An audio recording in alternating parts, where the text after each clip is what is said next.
أهلا ومرحبا بكم في قناة أبو نور وسيف المصري. لو عجبك الفيديو اعمل اشتراك ودوس إعجاب واضغط على الجرس عشان يوصلك كل فيديو جديد.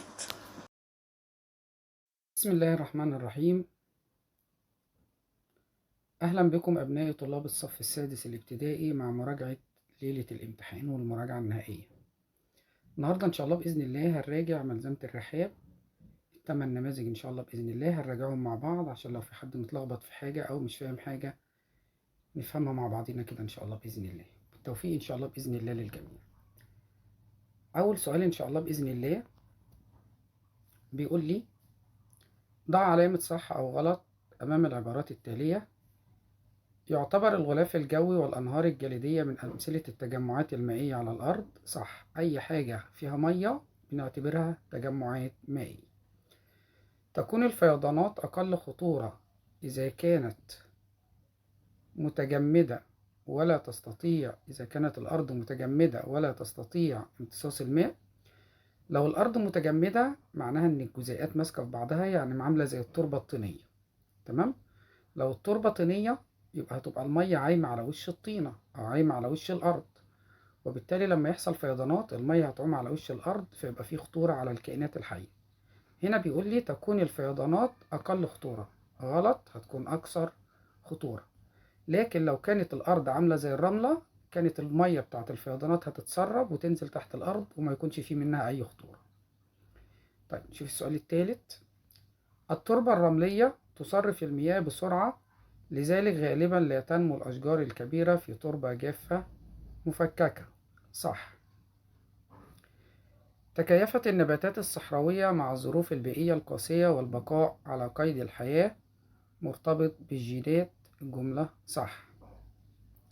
ما الأضرار الناتجة عن العواصف الرملية؟ العواصف الرملية ممكن تسبب إيه يا أستاذ؟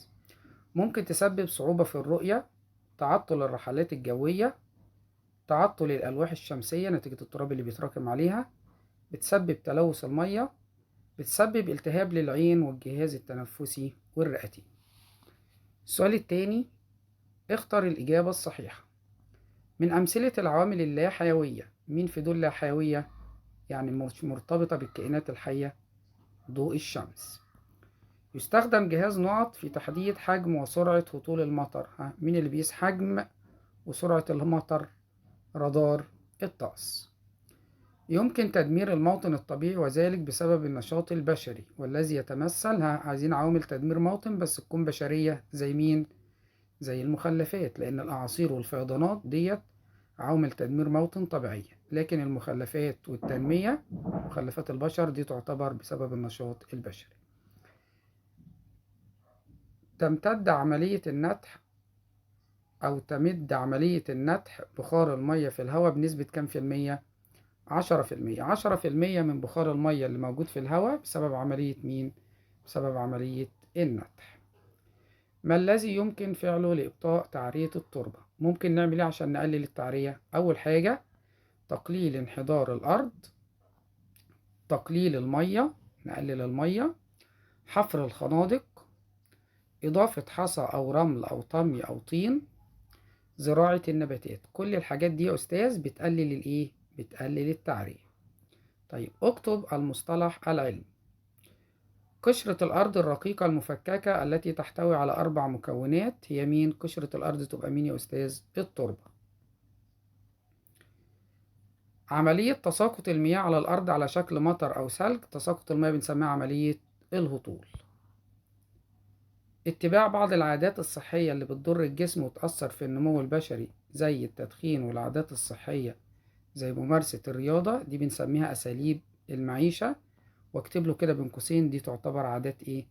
عادات سيئة زي التدخين، أو عادات صحية زي ممارسة الرياضة. بس هنا عشان جاب لي الاتنين فهنكتفي في كلمة مين؟ أساليب المعيشة. أساليب مين؟ المعيشة، بلاش كلمة العادات السيئة. طيب عالم يستخدم مجموعة متنوعة من الأدوات لدراسة الطقس والتنبؤ بيه. العالم ده بسميه خبير الأرصاد الجوية.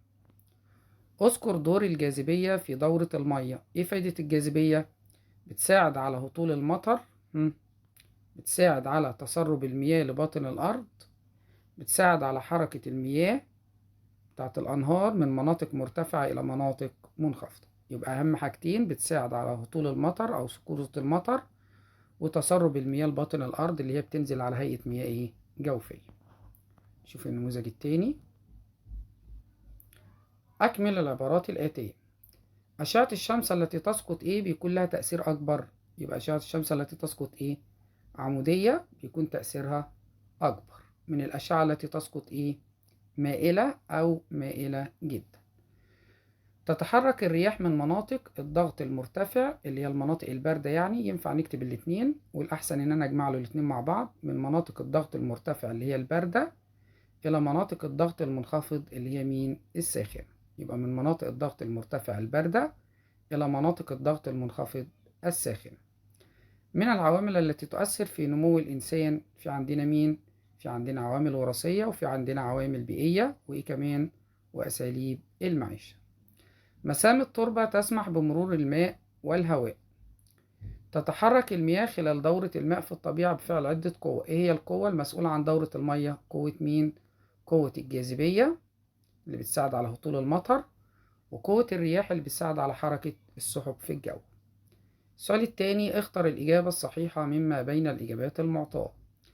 تساقط المياه في صورة أمطار أو ثلج بنسميها عملية الهطول. يستخدم جهاز في تحديد سرعة الرياح؟ مين اللي بيقيس سرعة الرياح يا أستاذ؟ الأنيمومتر.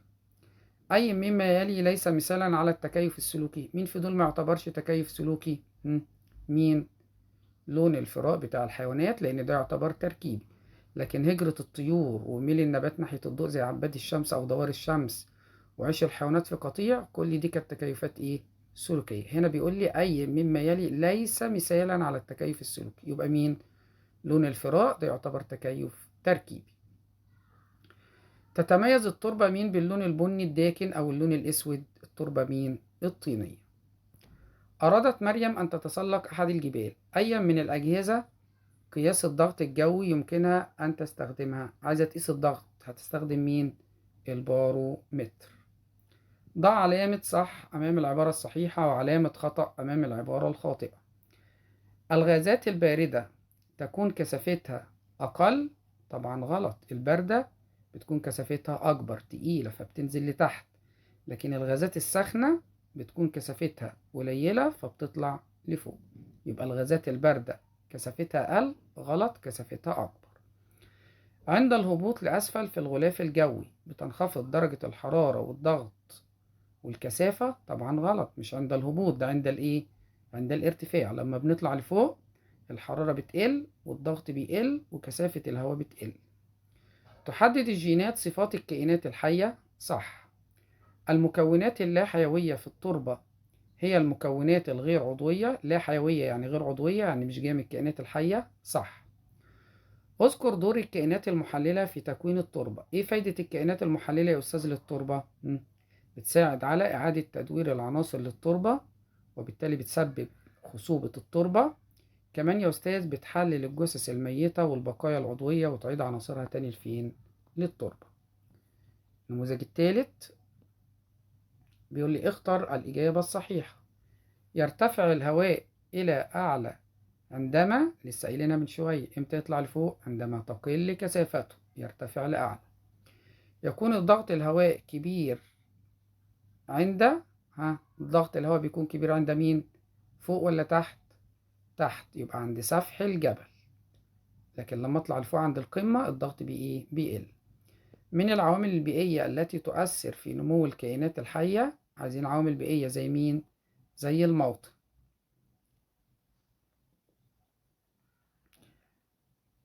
التربة ذات الحبيبات مين أكثر احتفاظا بالمية؟ مين التربة اللي بتحتفظ بالمية؟ التربة اللي حبيباتها مين؟ صغيرة، اللي هي التربة مين؟ التربة الطينية. ماذا يحدث عند سقوط أشعة الشمس مائلة جدا على منطقة ما؟ لو الأشعة مائلة جدا معناه إن هي بتتركز على مساحة كبيرة فيكون تأثيرها قليل فبتسبب انخفاض في درجة الحرارة. يبقى يحصل إيه؟ تتركز على مساحة كبيرة فيكون تأثيرها أقل فتنخفض درجة الحرارة فنشعر بالبرودة. زي مين؟ زي ما بيحصل عند القطبين. صح وغلط. الطاقة الشمسية هي المحرك الرئيسي لدورة المياه والرياح؟ صح. تتسبب العواصف الرملية في تلوث المية والهواء؟ صح. لون العين يعتبر عوامل وراثية؟ لون العين نتيجة لعوامل وراثية؟ لا، مكتوبة هنا عوامل ايه؟ عوامل بيئية. لو الملزمة هنا مش واضحة امسك الملزمة بتاعتك وبص معايا فيها عشان الملزمة هنا مش واضحة شوية. لون العين بيتحدد نتيجة العوامل البيئية. البيئية غلط، المفروض ان لون العين دوت صفات ايه؟ وراثية، يبقى غلط وراثية. يعتبر الذبال وحدة بناء الصخور؟ غلط. مين وحدة بناء الصخر؟ المعادن. اذكر وظيفة كل من. مقياس المطر بيعمل ايه؟ مقياس المطر قياس حجم ومقدار المطر، بيقيس حجم المطر. اكتب المصطلح العلمي. عملية تساقط المياه على الأرض في شكل مطر أو ثلج أو برد بنسميها عملية الهطول. كمية بخار المياه الموجودة في الهواء. كمية بخار المياه الرطوبة. انتقال الحيوانات من مكان إلى آخر موسميا بنسميها الهجرة. مكان بيعيش فيه الكائنات وبتتوفر فيه المواد اللازمة لبقائها. الموطن الطبيعي. بيقول لي ينمو نبات الأكحوان عندما يكون النهار. طبعا الأكحوان دوت بيحب الضلمة، يبقى بينمو نبات الأكحوان عندما تكون أوقات النهار تكون إيه؟ قليلة. يعتبر الضوء من العوامل النقط التي تؤثر على نمو الكائن الحي. الضوء عوامل حيوية ولا لا حيوية؟ لا حيوية، لأنه أشياء غير حية. النموذج الرابع، افتح ملزمتك كده وتابع معايا. بيقول لي أكمل. حبيبات التربة نقط كبيرة الحجم. مين التربة اللي حبيباتها كبيرة؟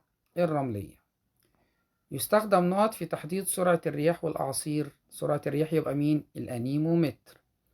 الشعر الحريري في قط بيرمان يعتبر تأثير للعوامل مين؟ الوراثية. هجرة الطيور تكيف سلوكي.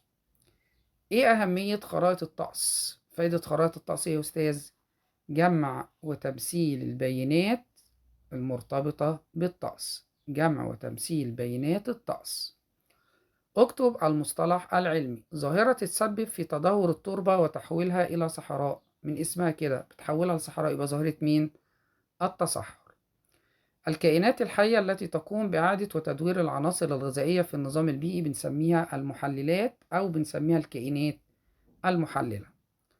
عملية مستمرة بتتحرك فيها المية ما بين الأرض والغلاف الجوي. دي مين يا أستاذ؟ دورة المية. الصفات اللي بترثها الكائنات الحية من آبائها بسميها صفات وراثية. حدد أهمية التربة بالنسبة للنبات والحيوان. إيه فايدة التربة للنبات والحيوان؟ أولاً تعتبر مصدر للغذاء والمغذيات والمية والمعادن. نمرة 2 موطن للكائنات الحية، ممكن يعيش فيها حشرات أو ديدان. نمرة 3 بتساعد على تثبيت جذور النباتات.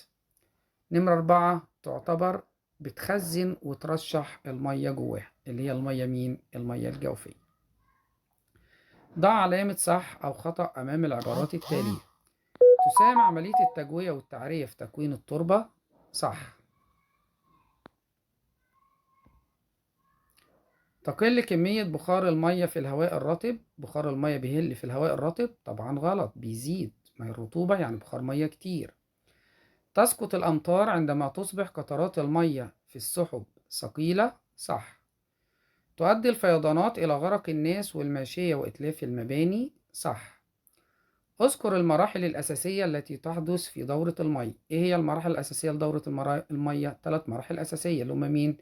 التبخير والتكثف والهطول. وطبعا يا ولاد دورة المية ملهاش بداية ولا ليها نهاية، لكن أحيانا بنعتبر إن إحنا بنبدأ بمرحلة مين؟ التبخر. لكن دورة المية ملهاش بداية ولا إيه؟ ولا نهاية.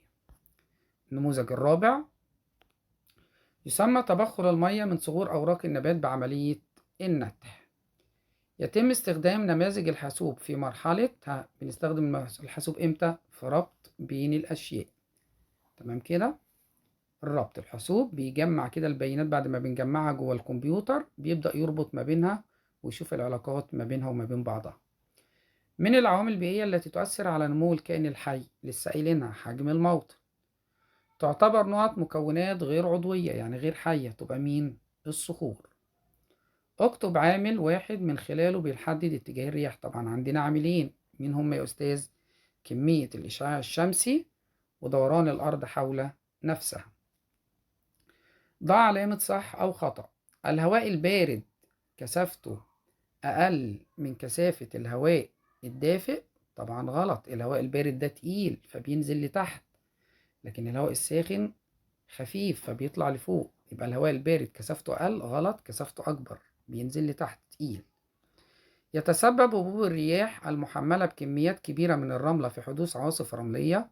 صح. الحيوانات المفترسة من التحديات اللي بتواجه الطيور المهاجرة أثناء هجرتها؟ صح.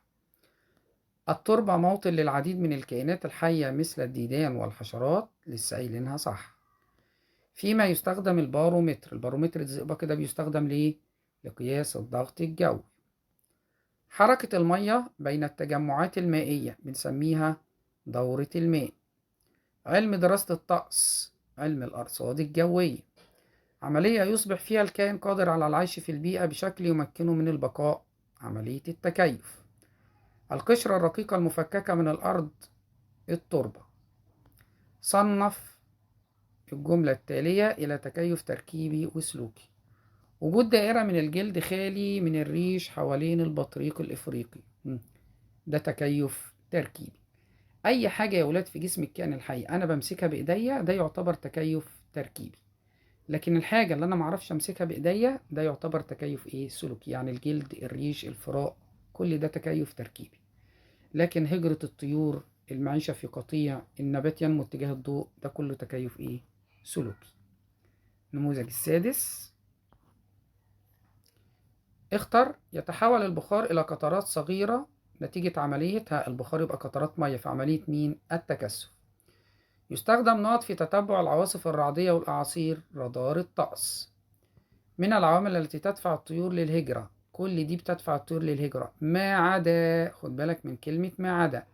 ما عدا مين؟ مش من أسباب الهجرة، ما عدا توافر الغذاء. لو في غذاء الحيوانات مش هتهاجر. هتهاجر ليه؟ لكن أسباب الهجرة كانت قلة الغذاء، تمام، البحث عن موطن لما الجو بيبقى بارد جدا تروح تشوف مكان دافي، أو التكاثر أو تغير المناخ. يبقى مين اللي ما ينفعش؟ توافر الغذاء.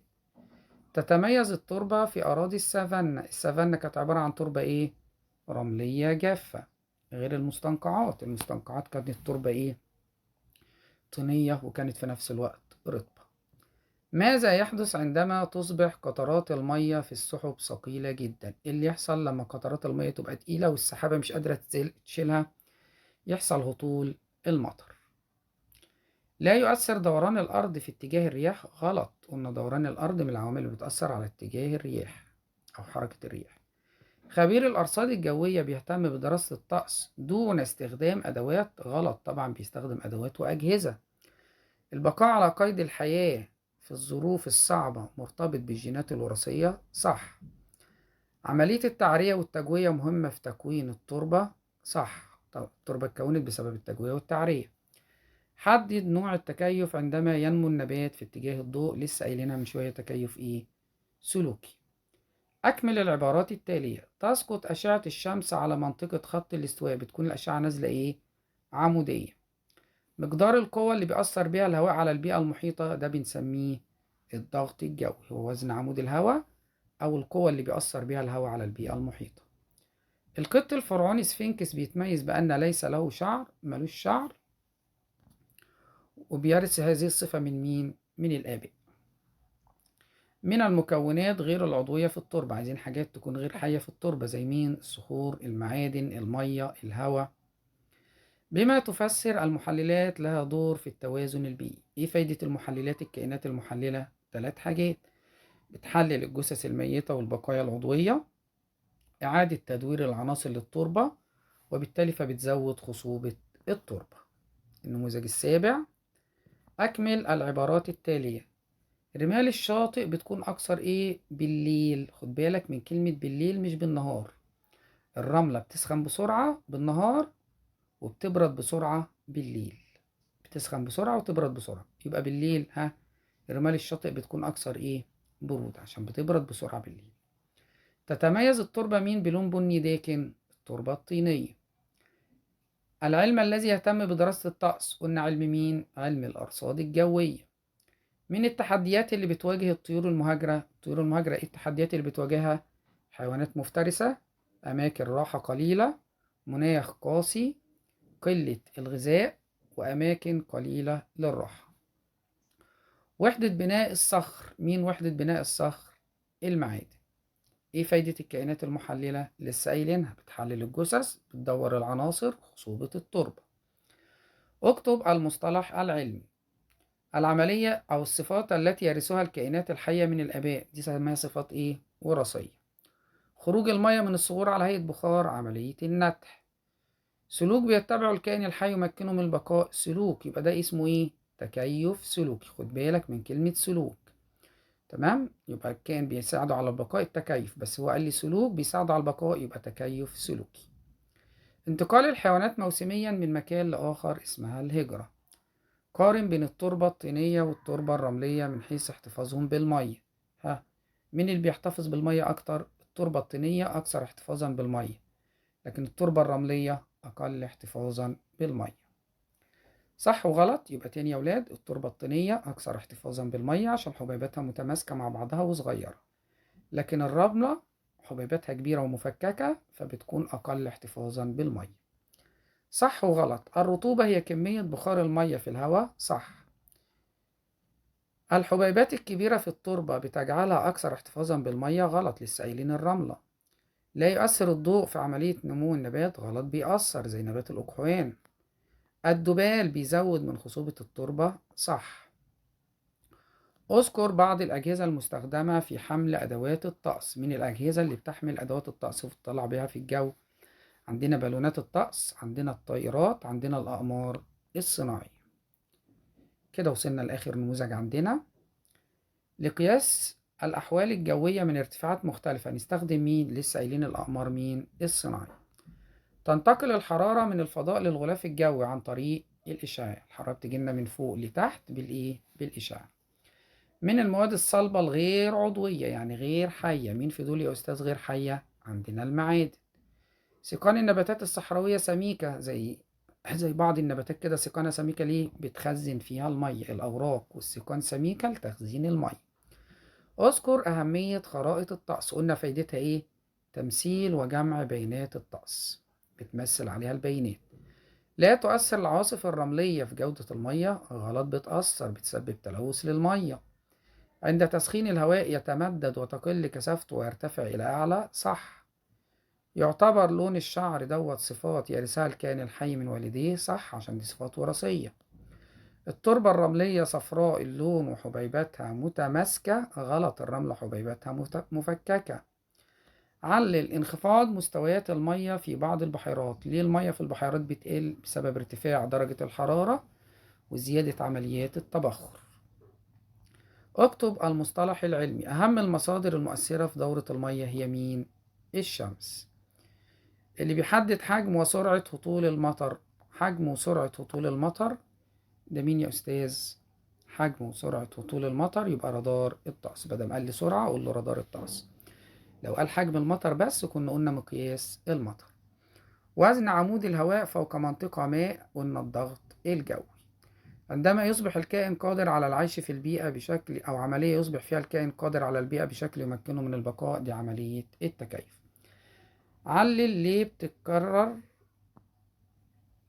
هجرة بعض الحيوانات. يعني في فايدة الهجرة إيه؟ فايدة الهجرة ليه بتتكرر هجرة الحيوانات؟ للبحث عن الغذاء أو للتكاثر أو للتكيف مع ظروف المناخ وانخفاض درجة الحرارة. إذا كنت استفدت بالمراجعة ديت فما تحرمش زمايلك كمان إن هم يستفيدوا بيها، وشارك معاهم الفيديو، وتابعنا على القناة بنتنزل عليها شرح للدروس. أتمنى لكم التوفيق، شدوا حيلكم، والسلام عليكم ورحمة الله وبركاته. المشاهد، لو عجبك الفيديو اعمل اشتراك ودوس إعجاب واضغط على الجرس عشان يوصلك كل فيديو جديد.